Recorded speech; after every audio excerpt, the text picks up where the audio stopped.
sommes aujourd'hui aux collégiades. Il y a eu 24 200 jeunes collégiens qui ont participé à ces collégiades. Et aujourd'hui, avec Patrick Guichard, on fait un point. Ça a été quand même un sacré gros succès, ces collégiades, Patrick Guichard. Oui, ces collégiades, comme vous l'avez dit, qui réunissent près de 25 000 collégiens du Bas-Rhin, mais aussi d'ailleurs quelques collégiens d'Allemagne qui viennent des collèges voisins de chez nos voisins allemands, est un événement qui maintenant est récurrent tous les 2 ans dans le Bas-Rhin, et c'est un événement qui a vraiment véritablement une portée éducative par les rencontres qu'il permet entre ses élèves, et nous sommes très fiers de pouvoir organiser dans le Bas-Rhin une telle manifestation. Alors en quoi l'éducation nationale finalement se retrouve dans des manifestations comme les collégiades? Alors, les collégiades ont un rôle éducatif. Il s'agit d'une manifestation à caractère sportif. Il y a aussi un certain nombre de manifestations d'ordre intellectuel dans différentes disciplines dans les collèges, et ici nous sommes à la finale des 5e, c'est-à-dire que ces élèves ont déjà passé quelques étapes dans leur collège, et puis ce qui nous intéresse beaucoup, c'est que les jeunes se rencontrent, parlent, nous fassent partager leur enthousiasme. C'est le rôle éducatif de l'école de la République. Voilà, et ça brocarde le directeur académique, hein, vous le remarquez. Écoutez, nous sommes au milieu de la jeunesse et c'est toujours un plaisir.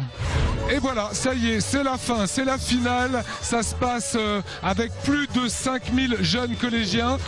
Denis Martin, c'est votre bébé, là, quelque part, qui se concrétise. Oui, tout à fait. 3e édition, plus de 5000 élèves, c'est extraordinaire. C'est une aventure d'une décennie et je crois que là on arrive à un aboutissement avec le soleil aujourd'hui de surcroît. Bon, il n'y a que de la joie. Alors on va rappeler pour celles et ceux qui ne connaîtraient pas le principe des collégiades. Oui, c'est un double principe. En fait, il y a 2 phases. La première phase, c'est une phase d'interclasse qui se passe durant les 2 premiers trimestres dans les collèges.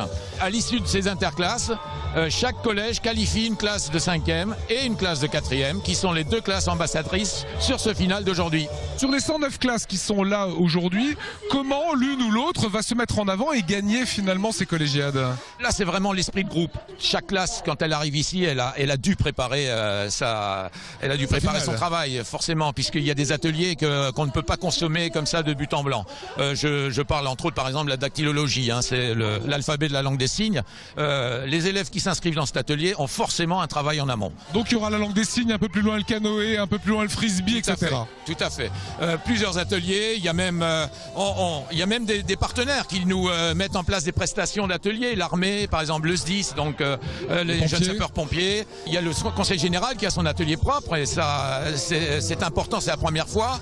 C'est pour ça que la thématique Ensemble avec nos différences a tellement de sens. Le directeur national de l'UNSS, Laurent Petrinka, avec nous. Laurent, qu'est-ce que ça doit apporter à tous ces collégiens? Il y en a plus de 5000 aujourd'hui, hein. Cette pratique du sport au sein des collégiades pour vous? Alors l'UNSS, c'est partageons plus que du sport. La première chose aujourd'hui, c'est de venir pratiquer tous ensemble autour d'activités ludiques, en rivière, sur les terrains, du tir à l'arc, donc beaucoup d'activités sportives. Mais c'est plus que ça l'UNSS. C'est d'autres moments, c'est la convivialité, c'est l'échange et le partage. Et c'est pour ça qu'on a fait une grande mobilisation aujourd'hui dans tous les collèges du Bas-Rhin, de façon à aller plus loin que la pratique sportive. Faire des échanges, et ça sera un grand moment pour toute la jeunesse de ce département. Voilà, il y a aussi les vertus du sport, si je puis dire. C'est que le sport, ça sert à quelque chose. Ça sert aussi à travailler en équipe, ça sert à continuer, peut-être aussi après l'école. C'est un premier pas que vous souhaitez maintenir? Tout notre enjeu et notre débat à l'UNSS, c'est de montrer que par le sport, on devient plus intelligent. Aujourd'hui, il y a des études qui le démontrent. C'est-à-dire que quand un gamin entre 11 ans et 16 ans, non seulement fait des études, mais aussi pratique davantage de sport que les autres, il se développe. C'est assez simple à comprendre, parce qu'il est équilibré, parce qu'il a un projet, parce qu'il se dépense. Être sur un terrain, c'est aussi réfléchir, prendre des décisions, faire des analyses. Eh bien, c'est ça, être intelligent. Et nous, on a la thèse suivante à l'UNSS, on devient plus intelligent qu'ailleurs. Voilà, faites du sport. Merci à vous Laurent, c'est la page qu'on voulait consacrer aujourd'hui à ces finales des collégiades. Plus de 24 000 jeunes collégiens y ont participé.